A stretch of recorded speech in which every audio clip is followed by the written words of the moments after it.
جس قسم کی سازشیں اس دجالی دور میں ہو رہی ہیں،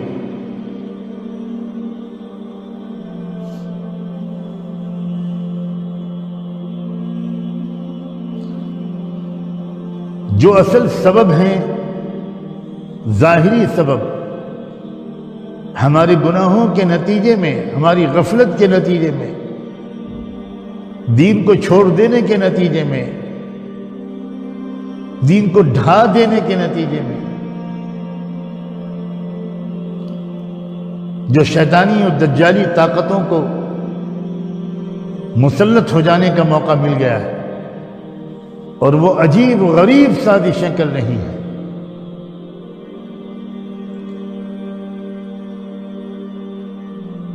ان کے ہر طرح کی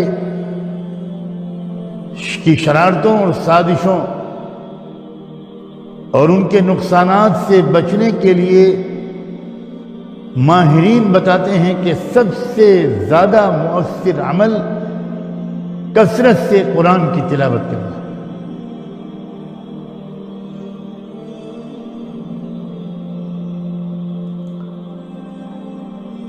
جو لوگ آج کل اس وقت پوری دنیا کو کنٹرول کر رہے ہیں اللہ تعالیٰ کی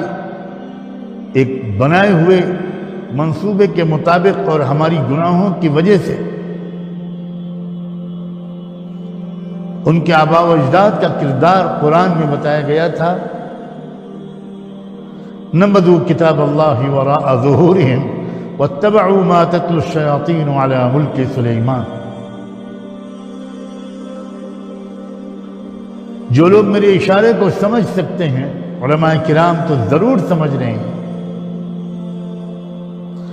کہ وہی لوگ ہیں جو اس وقت پورے نظم عالم پر ان کو قابو دے دیا گیا ہے، اور یہ عین ان اطلاعات کے مطابق ہے جو اللہ کے رسول صلی اللہ علیہ وآلہ وسلم نے اپنے ان بے شمار ارشادات میں بیان فرمایا تھا، جو ارشادات دجال اور اس کے فتنے کے بارے میں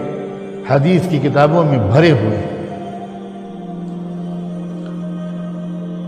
یہ عاجز بندہ کوشش کرے گا کہ اپنے بہت محدود علم کے مطابق، علم کے بقدر، رمضان مبارک کے آنے والے دنوں میں سورہ کہف کی روشنی میں دجال کے فتنے کے بارے میں، اس کی کچھ تفصیلات کے بارے میں، اور آج کل کے حالات سے ان کے ربط و تعلق کے بارے میں کچھ عرض کروں۔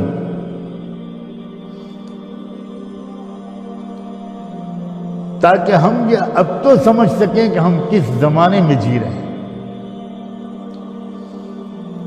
آپ میں سے جو لوگ بہت عرصے سے مجھ طالب علم کی گفتگویں سنتے رہے ہیں یا مضامین پڑھتے رہے ہیں، آپ کو اندازہ ہوگا کہ 20-30 سال سے یہ عاجز کہنے کی کوشش کر رہا ہے کہ یہ عام زمانہ نہیں ہے، یہ آخر الزمان شروع ہو چکا ہے، اور بڑی تیزی کے ساتھ وہ جو واقعات و حوادث دنیا کے مختلف علاقوں میں وقوع پذیر ہو رہے ہیں، یہ وہی واقعات و حوادث ہیں جن کا حدیث فتن میں تذکرہ آیا۔ خیر، اس موضوع پر تو اگر زندگی اور توفیق الہی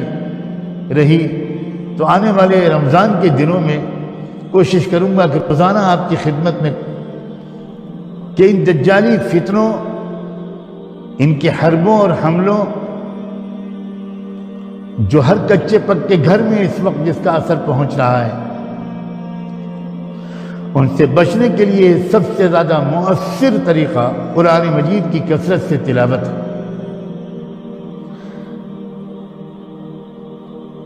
آپ میں سے جو لوگ پچھلے رمضانوں میں روزانہ ایک پارہ پڑھتے تھے، اللہ کے واسطے اس مرتبہ مقدار بڑھا دیجئے۔ اس وقت تو آپ کو فرصت ہے، اللہ نے فارغ کر دیا ہے، بیٹھ جاؤ اور مجھے مناؤ، مجھے راضی کرو۔ ایک پارہ جو پڑھتے تھے وہ 3 پارہ کر دیں، جو 3 پارہ روز پڑھتے تھے رمضان میں وہ 5 پارے کر دیں، جو 5 پارے پڑھتے تھے وہ 7 پارے کر دیں۔ کوشش کریں کہ زیادہ سے زیادہ قرآن مجید کی تلاوت ہو، اور کلمہ طیبہ لا الہ الا اللہ کی کثرت کریں، خوب پڑھیں اس کو یقین کے ساتھ، محبت کے جذبات کو اللہ تعالیٰ کے ساتھ جوڑنے کی کوشش کرتے ہوئے جب لا الہ الا اللہ پڑھے تو کبھی ذہن میں کیفیت ہو لا معبود الا اللہ کی، کبھی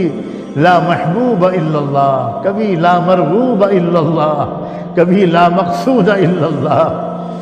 ہمیں اعتراف کرنا چاہیے کہ ہم غافل ہو گئے، ہم بہت غافل ہو گئے،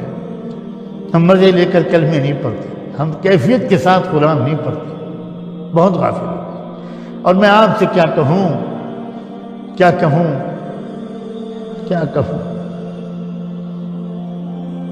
میرا حال بس میرا اللہ ستار بھی ہے اور غفار بھی ہے، اللہ معاف کر دے، اور اس مرتبہ رمضان ایسا گزروا دے اللہ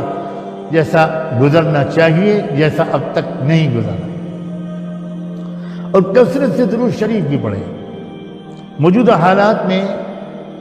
اللہ کے بہت سے وہ بندے جو روحانیات کے رازوں کو کچھ سمجھتے ہیں، وہ سمجھ رہے ہیں کہ اس وقت درود شریف کثرت سے پڑھنے کے کیا فائدے ہوں گے۔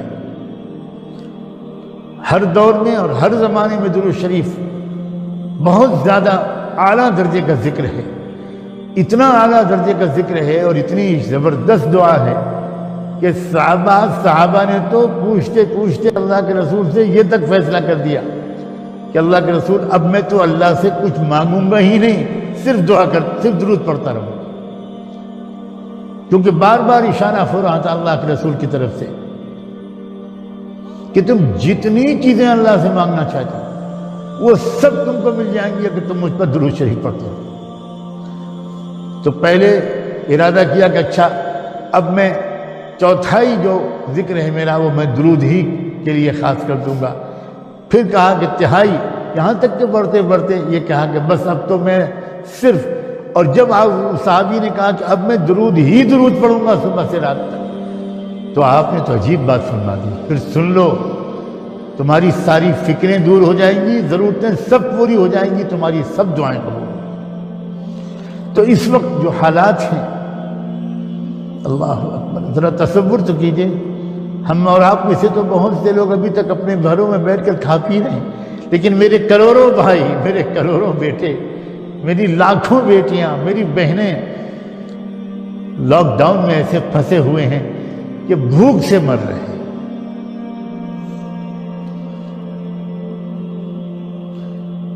ان پریشان حالوں کا تصور کر کے تڑپ کر ان کے لیے بھی دعا کیجیے، وہ کسی مذہب کے ماننے والے ہوں، انسانی بھائی ہیں، ان کے لیے دعائیں کیجیے۔ تو کثرت سے توبہ، یہ اس رمضان کو ایسا گزار لے جیسا اب تک کوئی نہ گزارا، کبھی کوئی رمضان نہ گزارا ہو، ایسا گزار لیجئے کہ ہماری روحانیت ہماری حیوانیت پر، ہماری نفسانیت پر غالب آ جائے۔ ہم اعتراف کرتے ہیں کہ ہماری روحانیت بہت کمزور ہو گئی،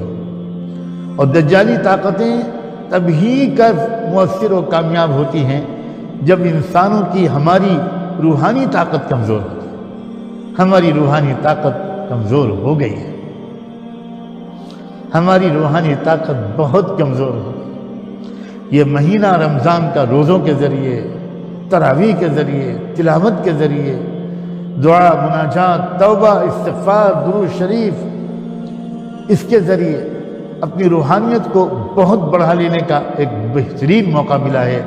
اور روحانیت جہاں امت کی پھر سے بڑھے گی، یہ بلائیں ٹل جائیں گی، یہ بلائیں دور ہو جائیں گی، پھر دجالی حملوں سے بچنا روحانیت والوں کے لیے بہت آسان اور یقینی ہو جائے۔